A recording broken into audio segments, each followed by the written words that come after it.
Hi, Jamie and Calvin.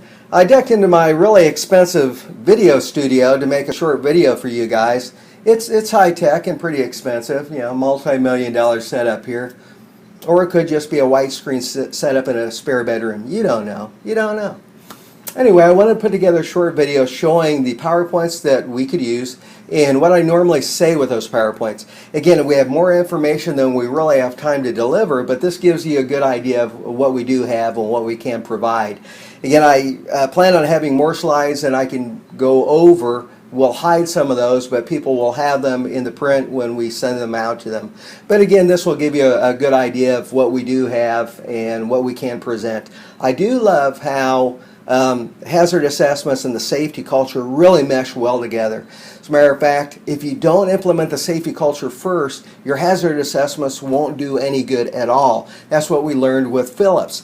So anyway, I'll let you guys watch this, and if you have any questions or comments or any direction for me, then I'm all ears to you. Thanks. Have a great day, guys.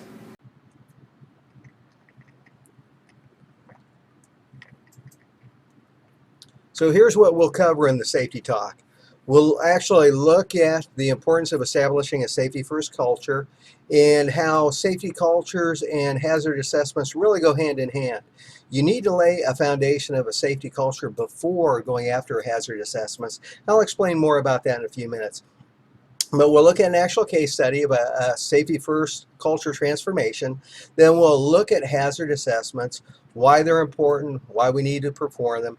Then we'll look at how to perform a hazard assessment, some examples, some tools and tips you can rely on, and then give people a chance to answer questions. According to the U.S. Department of Labor, in 2014, there were 2.8 million work-related injuries. 4,821 workers were killed on the job in 2014. That equals 13 work-related deaths each day. The frustrating thing for us safety and health professionals is we realize all this is preventable. And that's what our main discussion is about today, is how to reduce injuries in the workplace. And you'll find that as we go through this, hopefully the light will come on for you, and you'll see that we have far more control than what people would like to believe. I mentioned before that we really need to establish a safety-first culture before we go after hazard assessments. And I think these pictures give you a good picture as to why that is important. If we have a culture that doesn't appreciate safety and where safety is not valued, when we identify hazards, it really won't mean anything. We'll put guards around equipment just to have them removed. We'll identify PPE that is needed only to have people not wear them. So you look at the sign here where, stay off the pipe, and of course it looks like a popular plaything. And a little bit more dangerous here with the crocodiles, no swimming. Again, we need to establish that safety first culture. I mentioned that I'd worked in the world's largest fluorescent light factory, which the factory went into operation in 1967. When I took over safety, it was in 2008. And by that point, we were still experiencing, again, 3 accidents per week. We had a performance-driven culture and not a safety culture. And that's why our hazard assessments and everything that we were doing to move safety ahead wasn't working. We still needed to change our culture. Once we changed the culture, everything else kind of clicked into place. In 2008, I was the senior trainer for this facility for a global company, and it was a hazard-rich environment. If you're working with fluorescent lights, you're dealing with fire, glass, and high-speed equipment. As a senior trainer, when they asked me to take over safety, I was really excited about it. I thought that's a good fit. I'm doing a lot of this safety training anyway, so hey, why not? I had no idea what our statistics were like for safety, and neither did really anyone else in the factory. If you look at the pictures on the screen right now, those are basically the type of images that went through my head when I started looking at our safety statistics. What was happening is we were having 3 injuries per week. I felt like this was sort of a lottery from hell. I remember visiting one of my friends in HR and telling him this week we were going to have 3 people get hurt in our factory. 3 of our friends were going to get hurt. We were just waiting to see who the names were, who were going to be our lucky winners this week. It's important to understand human psychology and why we act the way we do. If we're going to implement a safety culture, we've got to understand those things that kind of work against us for safety. It's important to realize as humans, we tend to run towards danger rather than away from it. If our ancestors had to bring down a woolly mammoth as opposed to starving to death, that's what they did. Even as children in the United States, if you ever played football for, in high school, your coach never went up to you and said, go out there and play safe. You heard stuff like blood makes the grass grow, women dig scars, glory lasts forever, but pain goes away. And if you did get hurt, you were told to walk it off. Again, we tend to glorify getting injured and facing danger rather than running from it. We would gladly put ourselves at risk physically to protect ourselves emotionally. It's also important to understand the difference between hazards and danger. We spend a lot of time teaching our employees this at that same site. And the reason is you can work around hazards all day long and never be exposed to danger. If for every hazard that's been identified a control measure is in place, then they're not exposed to danger. Again, I mentioned guards for equipment. As long as those hazards have a control measure in place and people are following along with keeping them in place, then they're not going to be exposed to danger. It's important to recognize that, because when we look at, again, human nature and how prone we are to accidents, that we realize how important it is to keep people safe in ourselves. We can find that we've got ourselves in trouble by our reflexes before our brain kicks in and tells us, we're in a bad situation. Like the picture of the individual here trying to hold up the car. Again, if we see something falling, we tend to want to reach out for it. I've done accident investigations where people have dropped a tool into equipment that was moving, and their reflexes had them reach for that tool, and next thing you know, there's a laceration or an injury. Again, they know better than to stick their hand into moving equipment, but when reflexes take over, we tend to realize that we're in trouble a little bit too late. This is why, again, we have to work to protect ourselves. We have cars with seat belts and airbags. Even though people try to drive safe, we anticipate problems and put safety factors and control measures in place to keep people safe. Psychologists tell us that everything we do is based on three main motivations. This is called the motivational triad, and those are the desire for reward, the avoidance of pain, and the conservation of energy. And if we look at those individually, we see that none of them work on our side when it comes to safety. The desire for reward is performance. Whatever your job has you doing, whatever goals are set for you, again, people will most likely put themselves at risk emotionally or physically to hit that reward emotionally. You want to be the guy with the highest production numbers. So you'll work on that equipment with it on the fly or with guards off, doing whatever you need to, again, get those production numbers. If you're a construction worker, maybe you'll take risks to stay on time so you don't fall behind with the work schedule. If we look at that avoidance of pain, it's like I mentioned before also, we are looking at emotional pain, not physical pain. One of the traits that seems to be strong with us humans is we tend to believe that it's not going to happen to us. I'm not going to get hurt. I've lived this long on the planet without dying. I've taken risks before, and every time we do that and get away with it, it's how deviant behavior becomes normalized. Something I'll talk about a little bit later on is a broken window theory, which is all about acceptable behavior. But when we look at that avoidance of pain, it's important to realize for most of us, that's emotional pain, not physical pain. The conservation of energy also works against us. Safety requires energy. It requires time and effort. And if that culture doesn't value safety, that time and effort won't be given. It takes extra time to get the proper tools, to put on PPE, to do lockout, tag out.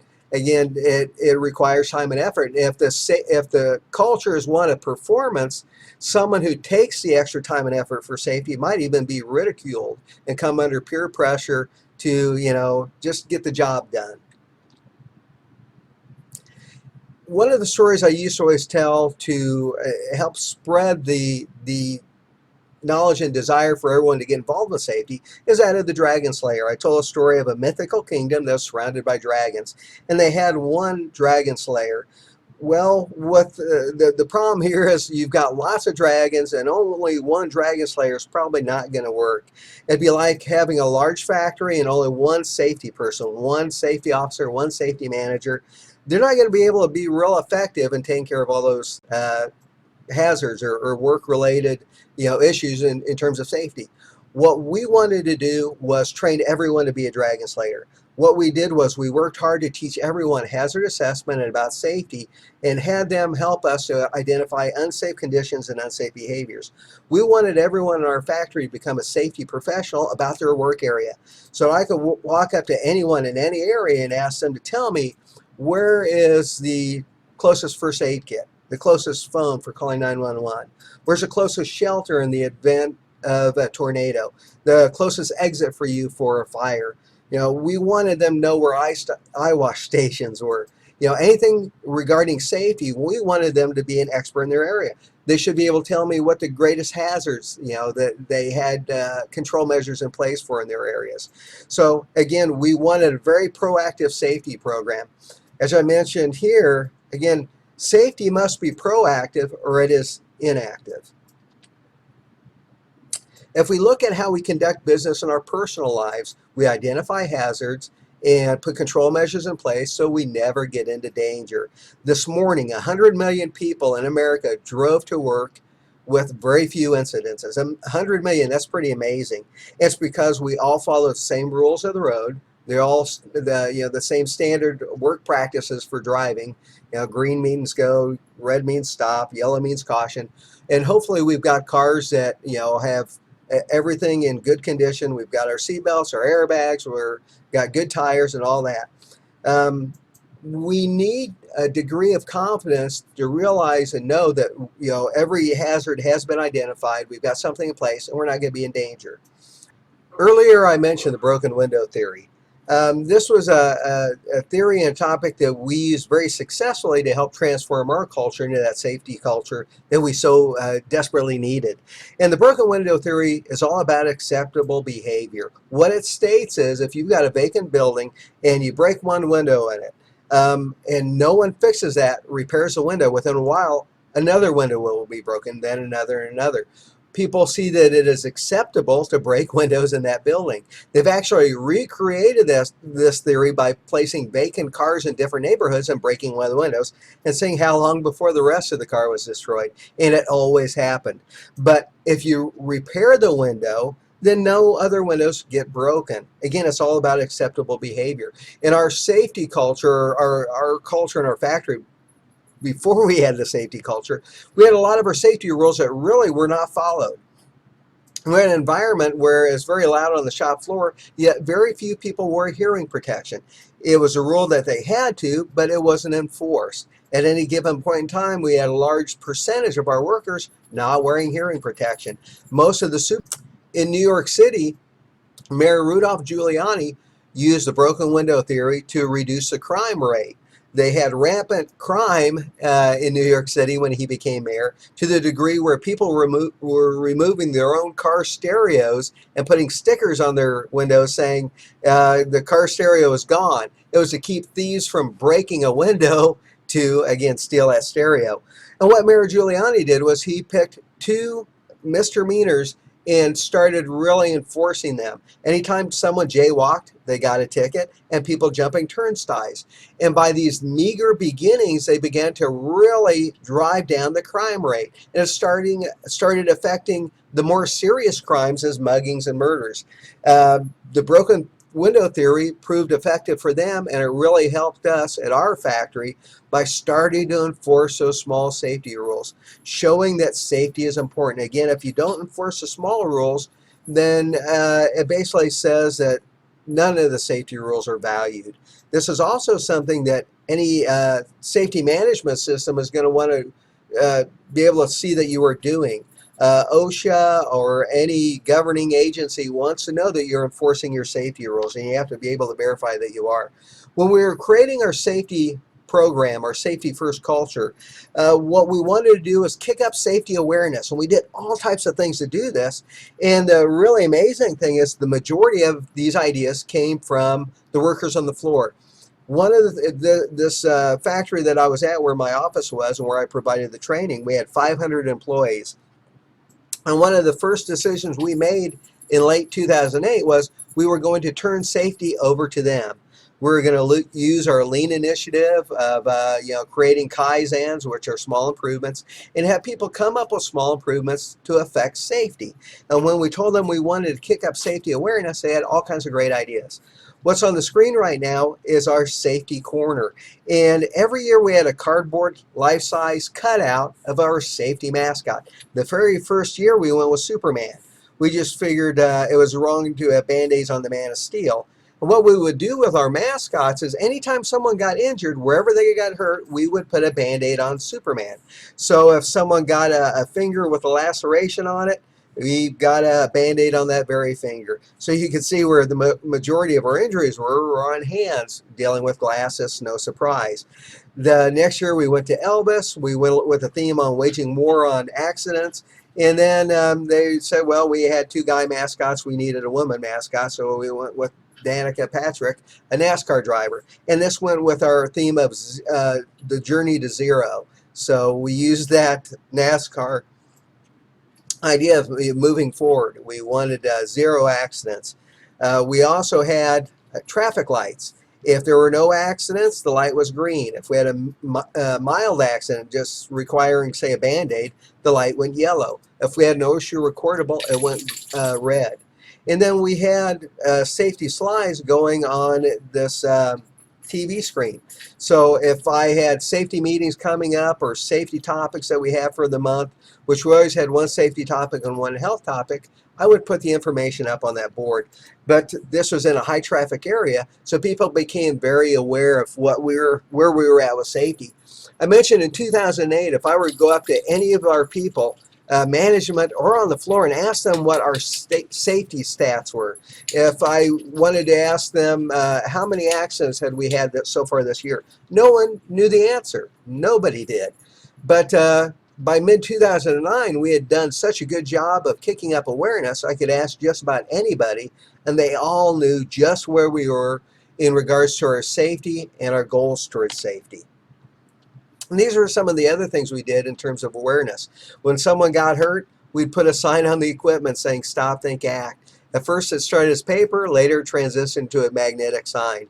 Incidentally, I also mentioned all these ideas came from people on the factory floor. Someone had an idea of, well, if we're going to turn in safety projects, Kaizens, let's reward people to do it with a safety t-shirt. And every year we transition to a different design, so that it was interesting. By the time I left the factory in 2014, on any given day you had probably 20 to 30% of our workforce wearing safety t-shirts.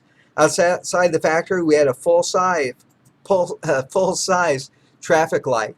So again, with our green, yellow, and red. So if there was an accident, people knew it when they drove up immediately.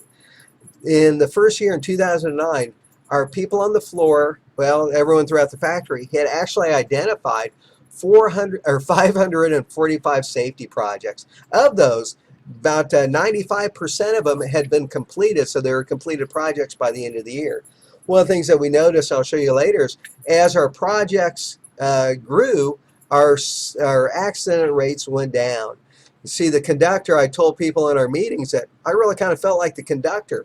All I was doing was organizing them, but they were the ones that were really supplying all the effort, all the great ideas, and driving down accidents. They were the ones that really were making the music. I was the harmony, they were the melody. One of the things that we also did that really struck gold with us was we invited our local fire department to come in and help us. So they came in, and we had this happen every year. Starting in 2009, we had our local fire department come and do a tour of our building, so they became really aware of the premises in case they ever did have to, respond to an emergency. They helped us put together a crisis response plan, which we had on boards, and we had by every phone in the facility. All of these were numbered so that if we had a change that we made, we could track these down and make sure that all of them got updated. We had them on a board so that if there was an emergency, a person could go grab the clipboard, pull to the right tab, and follow the directions on it. We wanted it as simple as possible. And we also empowered all our employees to follow it. We told all the employees, if you felt the need to call 911, do it. We would rather have emergency responders show up and then tell them, you know what, it was a false alarm, we've got it under control, rather than have an emergency and then be called late. So everyone had the authority they needed to call 911. I can remember one time when I was acting as a supervisor on a night shift, and we had an individual get knocked unconscious. He had fallen and hit his head on the concrete and got knocked out. Well, employees near him responded just the way I wanted them to. They called 911, and by the time I walked across the building to get to the individual, I was meeting the first responders. So an ambulance had actually got to that person, and the EMTs were there, really arriving on the site at the same time I was. I had to walk from across the building. So again, everything worked the way it was supposed to. Supervisors and management never wear hearing protection. Okay, so let's look at what we've accomplished so far. We've really talked mainly about safety cultures. Once we've established a safety culture, then we can start implementing safety controls for hazards. I talked about the broken window theory and how important it is to make sure that safety is elevated and that all safety rules are enforced. We want a proactive approach to safety. As I mentioned, safety is proactive or it's inactive. There doesn't seem to be a neutral. We're either putting effort behind it or there's no effort and it just kind of melts away. Remember our human nature. We tend to take risks emotionally or physically to protect ourselves emotionally. Once that safety culture is established, then we can begin putting control measures in place for hazards as we find them. Okay, so let's take a look at hazard assessments. We want a structured approach to identifying hazards and the risks associated with those hazards. So if we look at our definitions, the definition for hazard is anything or condition that can expose a person to a risk of injury or adversely affect their health. The risk is the potential consequence caused by that hazard. We really follow a four-step approach when we're working with any hazard identification system, and that's identify the hazard. Step two is assessing the risk that is connected with that hazard, controlling it, and then monitoring it, making sure that it is effective. I always taught that hazard assessments and accidents are like two sides of the same coin. On the head side, if we do our hazard assessments effectively, we will put control measures in place, reduce danger, and that tail side, the accident investigations, we'll be doing far fewer of those. I would rather spend my time identifying hazards and protecting people than spend my time doing accident investigations. Not only are hazard assessments the right thing to do, they are required. Employers are responsible for providing a safe work environment for anyone that interacts with that business, including employees, customers, suppliers. Plus, all government agencies dealing with safety require that you show that you've got a structured approach for flushing out hazards and controlling them.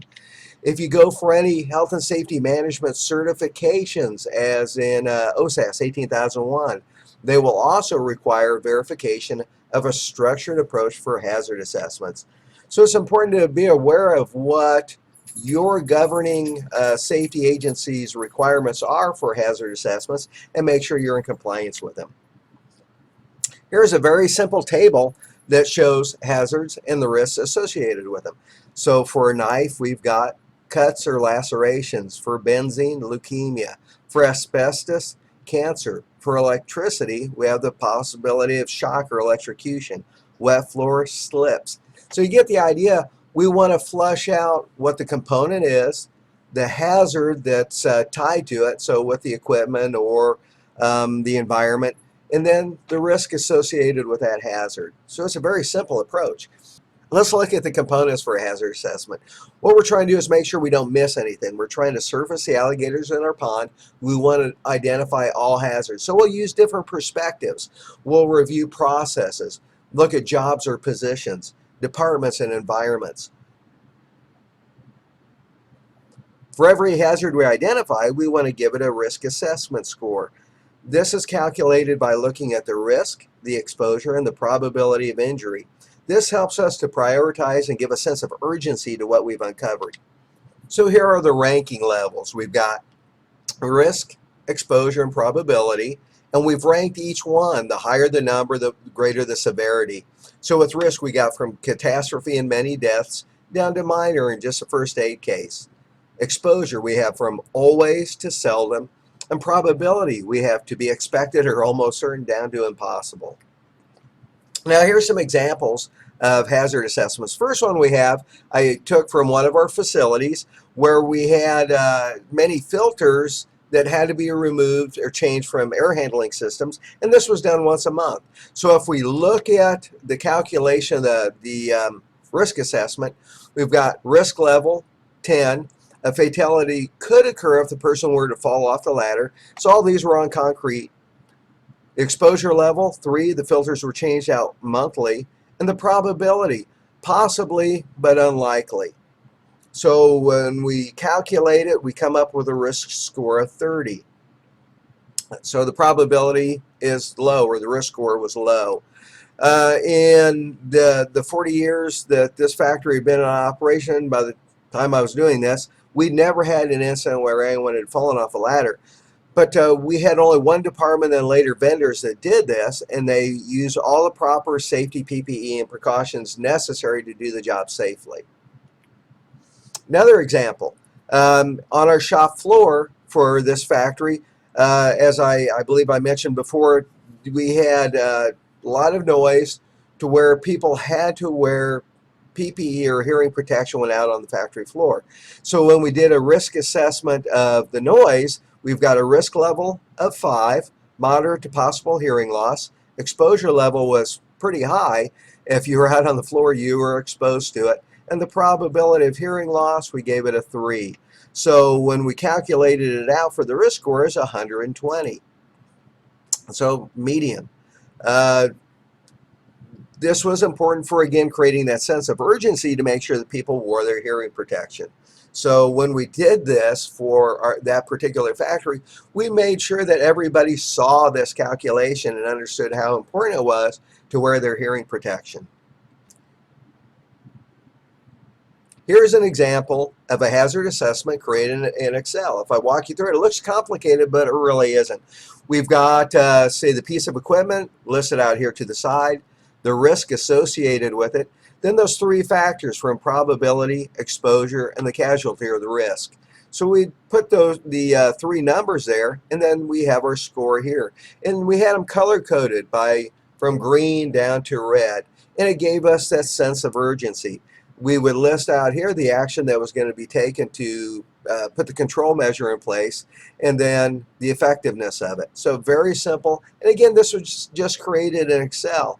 All our teams use this, and by using the same document, anyone could go to any of our teams and ask to look at their hazard assessment and see what was going on. And it helped the teams to develop, again, Kaizens for dealing with hazards. OSHA has a hierarchy of controls that you must follow when dealing with identified hazards. And it goes from most effective to least effective. Starting at the top, it would be elimination or substitution. So if you have equipment that is dangerous, can you remove it altogether? Down to the next is engineering controls like guards. Then administrative controls such as rules and training and safety procedures. Down to personal protective equipment. To help with our structured approach to identifying hazards, we want to make sure we use experts and make use of structured tools or hazard assessment methodologies. These would include what-if checklists, HAZWOP, which is hazard and operability studies, failure modes and effect analysis, and fault tree analysis. You can go to Google and look up all types of templates and more information on these wonderful tools. But again, they help give you a structured approach that you can follow to identifying those hazards. We want to make use of engineers and experts. I mentioned earlier that hazard assessments and accident investigations are like 2 sides of the same coin. The better you are at doing hazard assessments, the fewer accidents you'll have to deal with, which is a lot more exciting and more fun to deal with. And this is one thing that we noticed with our teams. As they engage in identifying safety projects, our accidents actually decreased. Okay, let's do a quick recap of the hazard assessment portion. First of all, we need to remember that employers are responsible for the safety of the work environment. So any government agency dealing with safety, such as OSHA, will require you to make sure you have a structured approach for hazard assessments, as will any safety management certifications such as OSAS 18001. We need to understand human nature and put that safety culture in place first, or our hazard assessments really won't do us any good because workers won't follow the control measures that we put in place. We need to use a structured approach for our hazard assessments and then calculate the risk. This is going to give us some prioritization as to which ones we go after first, how we use our resources, and give us that sense of urgency. And we need to follow the hierarchy of controls established by OSHA for the hazards that we do uncover. We want to make use of engineering tools and experts to make sure that we're not missing anything, that we're using the proper control measures for the hazards that we did identify. And with that, we'll take the questions.